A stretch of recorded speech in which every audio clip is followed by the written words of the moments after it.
Good morning. Tuesday, November 1st.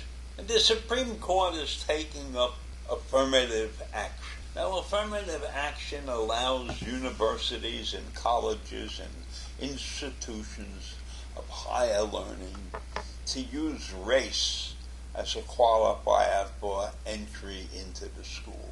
Now, I am basically against affirmative action. I think everybody should be allowed to go to college, and I don't care what race you are, and I don't give preference to Asians or blacks or greens or yellows. That's what I believe.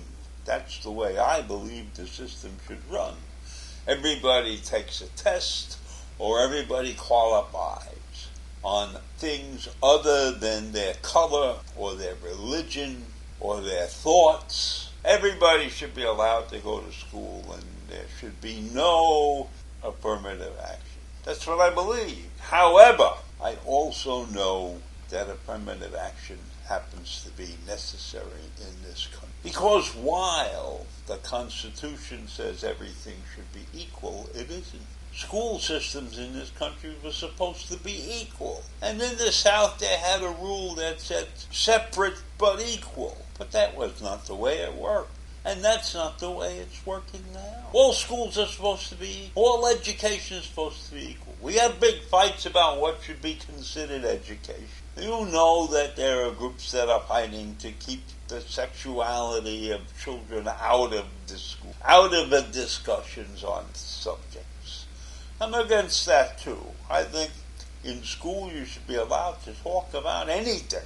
There should be a perspective that is given by the teachers, by the students. We're supposed to be a great free country, but that's not the way it's working. That's not the way it works in this country. And that's because of our economics and other factors. There are many school systems in this country that are below par, that pay their teachers bupkis. So how can a university overcome the situations that go on in the everyday education of our children? If the children in the public schools and in the private schools are not getting equal education to start out with, and the fact that race is a big factor in the poor education of many people in this country, then the universities have no options in order to give everybody an equal education. They have no options except to take and make exceptions for those who are unlucky enough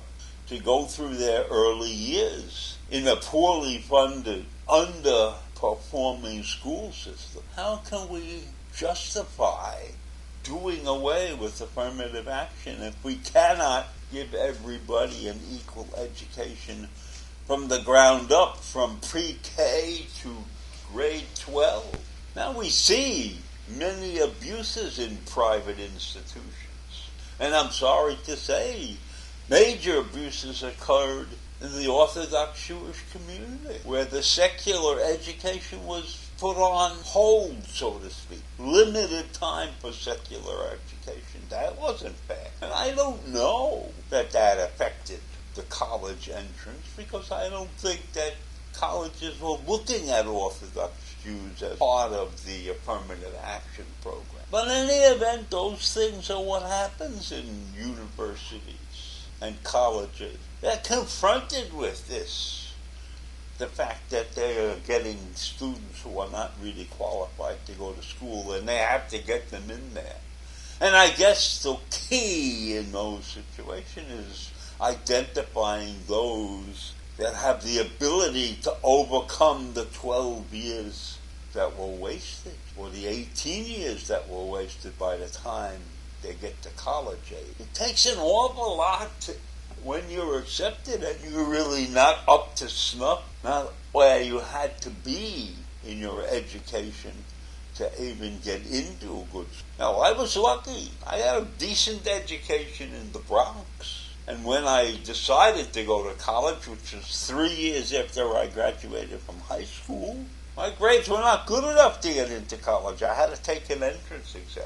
Now, that was a funny story, because my grades were good enough to get into college when I first graduated, but 3 years later, the standards had changed. So I had to take the entrance exam, and luckily I got in And luckily I was able to complete my college education in record-breaking time, 10 years. So in any event, I sit here and I'm ranting about affirmative education. And I believe that we shouldn't need it. But we do need it. We do need it to overcome the inadequacies of the United States of America. And the fact that many states' educational systems are not up to par. So while we have all kinds of problems with voting issues and things like that, we have a major problem with the education of our children in this country. And it's very low on the totem pole of tasks that have to get done. So I think the Supreme Court really has no options but to allow affirmative education to remain in place. Even though I am strongly against the principle of it, it's a necessary evil in my mind. And it's not an evil, but until we get this country straightened out, and that goes all the way down to pre-K, until we are capable of getting our country straightened out, then we must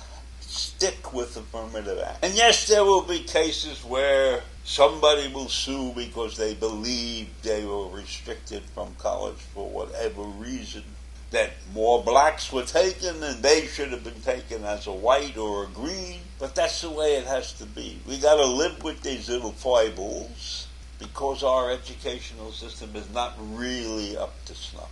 And you have to recognize that before you take a position on affirmative action. And if you have any doubts about what I have said so far, just take a look at a chart for teachers' salary across the country, where Mississippi pays half of what they get in New York. And also you can take a look at the rankings by schools across the country. And you will see that in New England the schools rank higher than most other places in the country. And I don't think that the Supreme Court will take that. I don't think they're going to consider the state of this country in their ruling. But we'll wait and see what happens. So I leave you with those thoughts today, and I'll see you in the morning. Bye.